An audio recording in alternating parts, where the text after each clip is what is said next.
சித்ரா பௌர்ணமிக்கு அம்பாளுக்கு ஒரு வஸ்திரம் வாங்கலான்னு போனேன். ஒரு ஆட்டோவில் போனேன். என்னுடைய பழக்கம் என்னன்னா, எப்போவுமே இதெல்லாம் வண்டியில் போனேன்னா பக்கத்தில் இருக்கவங்க கிட்ட கொஞ்சம் பேசுவேன்.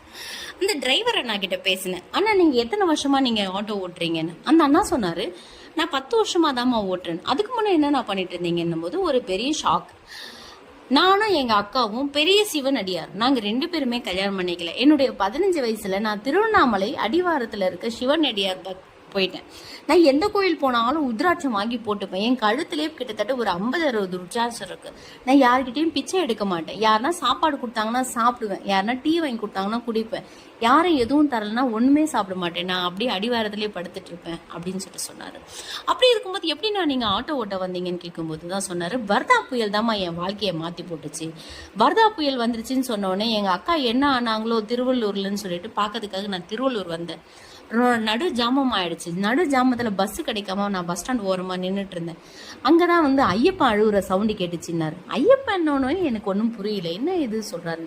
அப்பதான் சொன்னாரு, ஒரு சின்ன குழந்தை பிறந்த ஒரு 10 நாள் குழந்தை அங்க கடந்தது அப்படின்னாரு. அதை எடுத்து பார்த்தோம்னா குழந்தைக்கு 2 கண்ணும் கிடையாது. நான் வீட்டுக்கு எடுத்துட்டு வந்தேன்.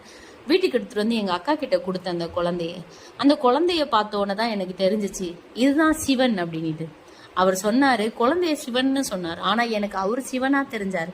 யார் ஒருத்தர் இன்னொருத்தருக்காக வாழ்றாங்களோ அவங்க தாங்க சிவன். அன்பே சிவன் சொல்றாங்களே, இதுதான். அந்த குழந்தைக்கு இப்ப 10 வயசு ஆகுதான். அம்பத்தூர்ல கவர்மெண்ட் இந்த மாதிரி குழந்தைங்களுக்காக வச்சிருக்க ஸ்கூல்ல அவங்க சேர்த்திருக்காங்களாம். அந்த குழந்தைக்காக தான் சேவிங் பண்ணிட்டு எல்லாத்தையும் இது பண்ணிட்டு தன்னுடைய குழந்தைன்னு சொல்லி பேர் சொல்லி அந்த குழந்தைக்கு ஆதார் கார்டு கிடைக்கலையாம். திரும்பி வந்துட்டாராம். ஆனா அந்த ஆபீசர், ஏன்பா இங்க வாப்பா, இந்த குழந்தைக்கு ஆதார் கார்டு இல்லைன்ற குடுப்பாடுன்னு சொல்லி ஒரு சீல் அடிச்சு ஒரு ஆதார் கார்டை கொடுத்தாராம்.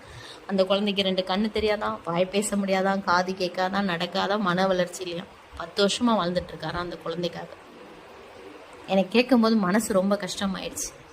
நான் இறங்கும் போது அவர் கேட்டார், 200 ரூபாய் கேட்டார். ஒரு 100 ரூபாய் எக்ஸ்ட்ரா கொடுத்தேன். அவர் என்ன பண்ணிருப்பாரு, என்கிட்ட திருப்பி கொடுத்துட்டாரு 100 ரூபாய். நான் சிவன் அடியாருமா, சிவன் என்ன காப்பாத்துவாருன்னாரு. நான் சொன்னேன், சாரி அண்ணா, ஏதோ என்னால் முடிஞ்ச அந்த குழந்தைக்கு எதனா செய்வீங்கன்னு நினைச்சேன் அப்படின்னு. வேண்டாம்மா, எனக்கு என்ன காசோ அது மட்டும் கொடுமானார்.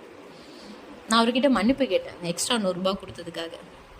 கொடுக்க சொல்லி என் மனசுல இருக்க சிவன் சொன்னாரு, வேண்டான்னு அவர் மனசுல இருக்க சிவன் சொல்லிட்டாரு. அன்பே சிவம், எல்லார்கிட்டையும் அன்பா இருப்போம். வாழ்க்கை எப்படி மாத்துச்சு பாத்தீங்களா? அவரை எங்க இருந்தவரை யாருக்காக வாழ வச்சது பாத்தீங்களா?